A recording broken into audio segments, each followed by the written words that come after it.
Episode की शुरुआत में हम एक बेबी को देखते हैं जिसे देखकर सारे लोग उसकी मॉम को बोलते हैं कि ये तो बहुत ही हेल्दी बच्चा है। क्या ये लड़की है? जहाँ उसकी मॉम जवाब में कहती है कि हाँ, ये एक लड़की है और उसका नाम जू है। वो बचपन से ही दिखने में काफी अगली थी और लड़कों जैसी दिख रही थी, इसीलिए उसके कजिन्स भी उसका मजाक उड़ाते हैं और कहते हैं कि जू को बड़ी होकर सर्जरी करवानी होगी। लेकिन उसकी मॉम उसे बोलती है कि अगर तुम अच्छे से पढ़ाई करोगे तो सब कुछ ठीक रहेगा। अब जैसे जैसे जू बड़ी होती है तब भी सबका बिहेवियर उसके साथ ऐसा ही रहता है। एक दिन जब वो प्रिंसेस बनकर सबके सामने जाती है तब भी सब लोग उसका मजाक उड़ा रहे थे और कहते हैं कि वो एक मॉन्स्टर की तरह दिखती है, जिससे जू को बहुत बुरा लगता है और वो अपने क्यूट दिखने वाले खिलौनों को छोड़कर एक बुक को पसंद करने लगती है जिसका नाम द कर्स्ड फेस था। अब हाई स्कूल में जाकर जू फ्रेंड्स बनाने की कोशिश करती है पर सब उसे इग्नोर करते हैं। वहाँ पर एक लड़की थी जिसका नाम सैमी होता है और वो जू की बहुत ही इंसल्ट करती है और उससे अपना काम भी करवाती है। इसी बीच जू का एक फ्रेंड बनता है जिसका नाम हांसियो था।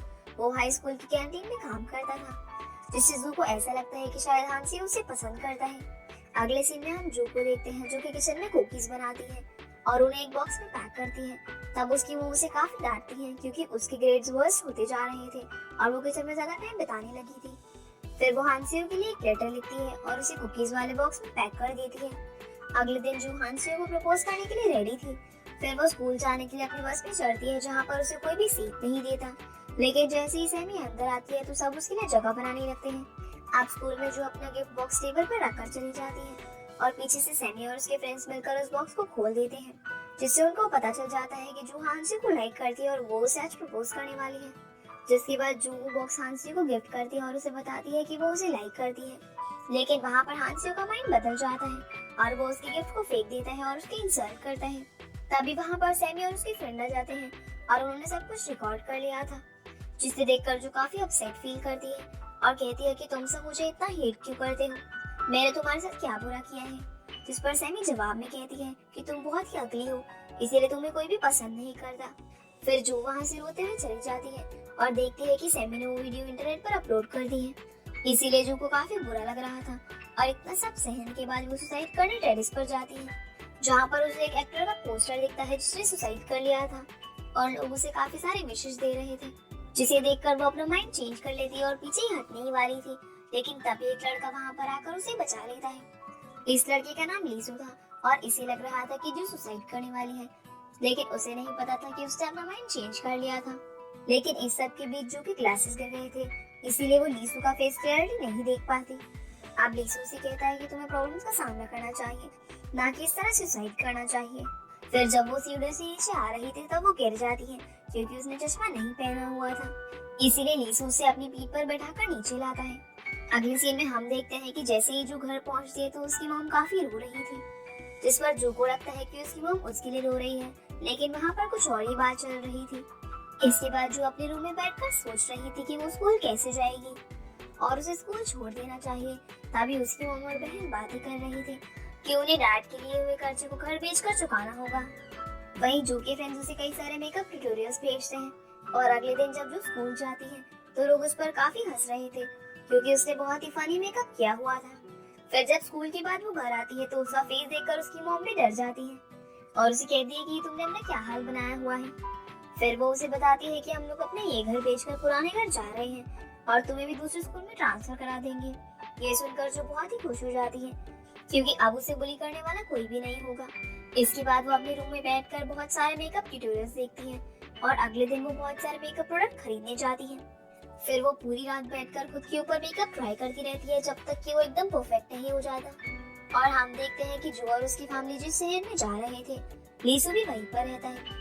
अब जो बहुत ही अच्छा मेकअप लगाकर रूम से बाहर आती है जिसमें वो काफी सुंदर लग रही थी और उसके फैमिली भी उसे देखकर काफी शौक हो जाती है। इसके बाद जब वो अपने नए स्कूल में जाती है तो सब लोग उसे देखकर काफी इम्प्रेस हो जाते हैं और वो सच में बहुत ही ज्यादा ब्यूटीफुल लग रही थी। उसी स्कूल में लीसू भी पढ़ता था लेकिन वो उसे नहीं पहचान पाती क्योंकि उस वक्त उसने अपने ग्लासेस नहीं लगाए हुए थे जब लीसू ने उसे सुसाइड करने से बचाया था। आगे हम देखते हैं कि चलते चलते जो लीसू से टकरा जाती है और उसका मेकअप उसकी कोट पर लग जाता है, जिसे वो साफ करने की कोशिश करती है लेकिन वो साफ नहीं हो रहा था। अब जैसे ही लीसू को पता चलता है कि उसकी कोट पर कुछ लगा हुआ है, तब वो समझ जाता है कि ये जू की वजह से लगा है, इसीलिए वो अपना कोट उतार कर उसके ऊपर फेंक देता है और उसे साफ करके लाने को बोलता है। लेकिन जब जू उसे वॉशरूम में जाकर साफ करने की कोशिश करती है तब वो साफ नहीं होता, क्योंकि उसका मेकअप वाटरप्रूफ था। जिस पर जू उसे कहती है कि वो उसका कोट ड्राई क्लीन करवाकर वापस ला देगी। अब जब वो क्लासरूम में पहुंचती है तो सभी लोग उसकी काफी तारीफ करते हैं और वहाँ पर उसके कुछ दोस्त भी बनते हैं, जिसमें से एक का नाम सोजिन था। फिर स्कूल खत्म होने के बाद वो तीनों एक साथ लंच करने जाती है और काफी घूमती फिरती भी है, जिससे जो काफी एंजॉय करती है और वो काफी खुश थी क्योंकि फाइनली उसे अच्छे फ्रेंड्स मिल गए थे। आगे जब वो अपने रूम में होती है तो उसका भाई उसकी अगली फोटोज क्लिक कर लेता है और दोनों इस वजह से लड़ने लग जाते हैं और जो उसे वो फोटोज डिलीट करने के लिए कहती है, जिस पर दोनों की लड़ाई होती है। जिस पर उसका भाई कहता है कि उसे बदले में डीमन वॉल्यूम की एल्बम चाहिए, इसीलिए वो उस बुक को लेने के लिए बुक स्टोर में जाती है जहाँ वो बचपन में जाया करती थी और वो वहाँ से एक बुक उतारने की कोशिश करती है। पर तभी वहाँ आकर लीसू उस बुक को उठा लेता है और वो उससे वो बुक छीनने लगती है, जिससे वो नीचे गिर जाती है। अब वो जल्दी से उठकर अपना मुंह छुपा लेती है और वहाँ से भागने लगती है, क्योंकि उसने मेकअप नहीं किया हुआ था और उसे डर था कि कहीं लीसू उसे पहचान न ले कि वो स्कूल वाली जो नहीं हूँ। लेकिन लीसू उसे कहता है कि मुझे वो बुक चाहिए जो तुम्हारे पास है, और वो अपना मुंह छुपाकर उसे वो बुक दे देती है और जाने लगती है। पर तभी वहाँ का ओनर आता है जो उसे कहता है कि मैं तुम्हारे लिए नूडल्स लेकर आया हूँ। अब जो उन्हें खाने के लिए मना कर देती है, लेकिन वो ओनर जबरदस्ती उसे नूडल्स देकर चला जाता है, जिन्हें जो जल्दी जल्दी खाने लगती है। तभी लीसू उसके पास आकर कहता है कि तुम इस बुक को पहले पढ़ सकती हो। फिर वो उससे पूछता है कि तुम्हारी एज क्या है और कहता है कि मुझे लगता है कि तुम मेरी ही एज की हो। पर जो जल्दी जल्दी अपने नूडल्स खत्म करके वहाँ से चली जाती है। अब घर जाकर वो अपने भाई को कॉमिक बुक देती है और उसे डांटती है, क्योंकि उसकी वजह से आज वो पकड़ी जाती, लेकिन उसका भाई उसका मजाक उड़ाता है। वहीं दूसरी तरफ हम लीसू को देखते हैं जो कि कल रात के बारे में सोच रहा था। तभी शॉप का ओनर वहाँ पर आता है और कहता है कि जू ने सब खा लिया। तब लीसू को उसका नाम पता चलता है। अगली सुबह हम देखते हैं कि जू अपना मेकअप कर रही थी और फिर वो अपनी बहन को उसे स्कूल ड्रॉप करने के लिए कहती है। अब स्कूल जाकर जैसे ही जू लीसू को देखती है तो वो उसे देखकर डर जाती है, लेकिन लीसू उसे नहीं पहचानता और उसे इग्नोर करके चला जाता है। वहीं जू की फ्रेंड सूजिन उसके पास आती है और हम देखते हैं कि लीसू एक लड़की से लड़ रहा था क्योंकि उसने उसकी फोटो क्लिक की थी। तब लीसू से वो फोटो डिलीट करने को कहता है और वहाँ से चला जाता है। वहीं हम जू की सिस्टर को देखते हैं जो कि स्कूल के बाहर बैठी हुई थी। तभी उसकी नजर वहाँ पढ़ाने वाले एक टीचर पर जाती है जो कि एक बच्चे के साथ खेल रहे थे। अगले सीन में हम देखते हैं कि जू एक मेकअप शॉप पर मेकअप खरीद रही थी। तभी वहाँ पर सैमी और उसकी फ्रेंड्स आ जाती है, जिन्हें देखकर जो काफी डर जाती है और उसे पहले की बातें याद आ जाती है कि कैसे सैमी और उसकी फ्रेंड्स उसे परेशान किया करते थे। लेकिन इस बार सैमी उसे जरा भी नहीं पहचान पाती और जैसे ही जू वहाँ से भागकर बाहर आती है तब वो एक बाइक राइडर को देखती है जिसके पीछे कुछ लोग पड़े हुए थे और उस बाइक राइडर की टक्कर गलती से जू से हो जाती है। तब वो उससे पूछती है कि क्या वो ठीक है, पर वो वहाँ से भाग जाता है, लेकिन वो लोग उसे पकड़कर मारने लगते हैं। तब जो वहाँ लगे सायरन को बजाती है, जिसे सुनकर उन्हें लगता है कि शायद पुलिस आ रही है और वो वहाँ से भाग जाते हैं। अब जैसे ही जो वहाँ से जा रही थी तभी उसके सामने वो लड़का आ जाता है और उससे पूछता है कि वो कौन है, लेकिन जो बिना कुछ कहे वहाँ से चली जाती है और उसे याद आता है कि वो उस लड़के को हेलमेट देना तो भूल ही गई। अगले दिन हम देखते हैं कि लीसू अपनी ट्रेनिंग कर रहा था। तभी वहाँ पर उसके डैड आ जाते हैं जो कि लीसू से 7 साल बाद मिल रहे थे, पर लीसू उन्हें देखकर खुश नहीं होता और जैसे ही उसके डैड उससे बात करने की कोशिश करते हैं तब लीसू उन्हें कहता है कि वो वापस क्यों आए। उसके डैड उसे अपने साथ प्रैक्टिस करने को कहते हैं, जिस दौरान उसे पुरानी बीती बातें याद आती है कि किस तरह से उसकी आंखों के सामने उसकी मॉम ने अपना दम तोड़ा था। और ये सब सोचकर वो अपने डैड को प्रैक्टिस के दौरान हरा कर चला जाता है। जाते जाते उसके डैड उसे साथ रहने को कहते हैं, पर लीसू ने मना करके वहाँ से चला जाता है। अगले दिन हम देखते हैं कि जूस बुक शॉप पर वापस जाती है और शॉप के ओनर से पूछती है कि क्या कल रात वाला लड़का तो यहाँ पर नहीं है, जिस पर वो ओनर उसे मना कर देता है। फिर जो अंदर चली जाती है और अंदर जाकर एक बुक देखती है, जिसे देखकर उसे याद आता है कि ये बुक उसने बचपन में भी पढ़ी थी। और जैसे ही वो उसे खोलती है तो उसके लास्ट पेज में उसे एक स्टिकर भी मिलता है जो बचपन में उसने ही वहाँ पर रखा था। अब जब वो उस बुक को देख ही रही थी तभी वहाँ पर लीसू आ जाता है, जिसे देखकर जो अपना फेस बुक से छुपा लेती है। पर लीसू उसे कहता है कि उसे भी एक बुक चाहिए, इसीलिए वो अपनी बुक लेकर साइड हो जाए, लेकिन जो उसे कहती है कि वो एक बुक ढूंढ रही है इसीलिए वो साइड नहीं हो सकती। तब लीसू उससे एक बुक मांगता है, लेकिन वो वहाँ से गिर जाती है और लीसू उसे बचा लेता है और उसे डांट कर वहाँ से चला जाता है। अब यहाँ पर लीसू से पहचान जाता है कि ये वही लड़की है जो उसे सुसाइड करने वाली थी, लेकिन जू को ऐसा लगता है कि शायद लीसू को उसका सच पता चल गया है कि वो मेकअप करके सुंदर लगती है, इसीलिए वो उसे कहती है कि प्लीज तुम मेरा सीक्रेट किसी को मत बताना, जिस पर लीसू उसे हाँ कर देता है और वो दोनों काफी बातें करते हैं। जहाँ लीसू उसे बताता है कि आज उसका बर्थडे है जिस पर लीसू उससे पूछती है कि वो बर्थडे सेलिब्रेट ना करने की वजह बुक शॉप में क्या कर रहा है, पर वो उसे इस बात पर कुछ भी जवाब नहीं देता। फिर जो उसे कहती है कि वो उसकी बुक उसे मंडे को ला कर देगी और वो उसे वो sticker as a birthday gift देती है जो उसे अभी भी बुक के पीछे से मिला था और उसे बर्थडे विश करके वहाँ से चली जाती है। अब घर आकर लीसू स्टिकर को देखता है और वो उसे अपने लैंप पर लगा देता है।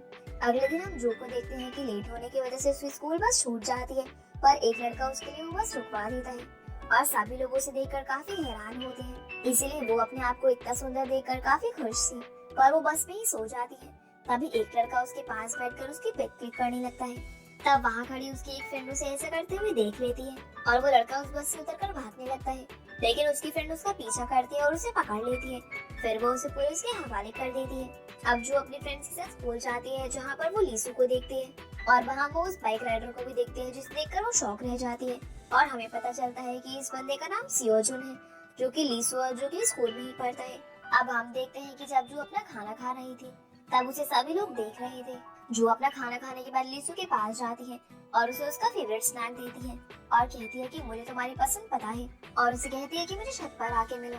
अब जैसे ही लीसू छत पर आता है तो वो उससे काफी रूड बिहेव करता है, लेकिन जो उससे काफी प्यार से बात करती है क्योंकि उन दोनों के बीच मिसअंडरस्टैंडिंग हो गई थी। जहाँ जो को ये लग रहा था कि लीसू को उसका सीक्रेट पता है कि वो असल में अगली है और वो मेकअप लगाकर खूबसूरत लगती है, लेकिन छत पर जो को समझ आ जाता है कि लीसू को इस बारे में नहीं पता है। पर तब तक काफी देर हो चुकी थी और लीसू वो बैग लेकर वहाँ से जाने लगता है जिसके अंदर वो कोट और वो बुक थी, इसीलिए बड़ी मुश्किल से जूस से वो बैग वापस ले पाती है। अब लीसू रात में जू को कॉल करके उसे कॉमिक बुक मंगाता है, लेकिन उसने ठीक से क्लैरिफाई नहीं किया था कि उसे कॉमिक बुक चाहिए, जिस वजह से जू काफी कंफ्यूज हो जाती है और वो ये सोचने लगती है कि लीसू को अपना कोट वापस चाहिए या फिर कॉमिक बुक।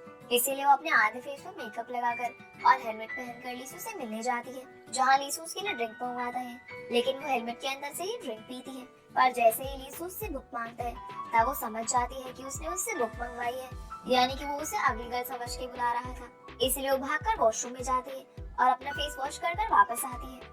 अगले दिन जो लीसू के पास आकर उसको जैकेट वापस दे देती है, जहाँ लीसू उससे पूछता है कि क्या हम पहले मिले हैं, जिस पर जो उसे मना कर देती है। फिर वो अपनी क्लास में जाती है जहाँ पर उसकी फ्रेंड की एनिवर्सरी का सेलिब्रेशन हो रहा था, पर तभी कोई उसके फेस पर केक फेंक देता है। तब वो चिल्लाते हुए भागकर वॉशरूम की तरफ जाती है जहाँ पर पहले से ही काफी सारी लड़कियां थी, जिन्हें देखकर वो डर जाती है और जब वो अपना मुंह धोती है तो उसकी असलियत सबके सामने आ जाती है, जिसे देखकर सभी लोग शॉक रह जाते हैं। लेकिन ये सब सिर्फ उसका एक सपना था। तभी वहाँ पर लीसू आ जाता है जो अपनी जैकेट से जू को कवर कर उसे वहाँ से ले जाने लगता है और इसी के साथ ही एपिसोड यहीं पर खत्म हो जाता है। तो गाइस ये थी आज की वीडियो एंड आई होप आप लोगों को वीडियो पसंद आए होंगे, तो वीडियो को लाइक कर चैनल को सब्सक्राइब जरूर कीजिएगा।